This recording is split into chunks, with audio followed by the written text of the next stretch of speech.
Nasawi ang isang overseas Filipino workers mula po sa Basista, Pangasinan matapos tamaan ng shrapnel mula sa isang bomba sa gitna ng airstrike sa Israel noong Sabado.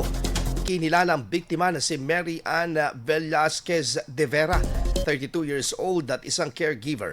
Ayon sa ulat, nasawi si De Vera habang tinutulungan ang kanyang inaalagaan na makapunta sana sa bomb shelter nang maganap ang nasabing pag-atake. Kinumpirma ito mismo ng Pangulong Bongbong Marcos nitong Linggo, Marso 1, ang pagkakilanlan ng biktima ng kanyang asawa din na isa ring OFW na nagtatrabaho sa Israel. Nagsimula ang serye ng airstrike kung saan sangkot ang puwersa ng Amerika at Israel laban sa Iran na nagdulot ng pangamba sa posibleng paglala at pagtagal ng sigalot sa gitnang silangan.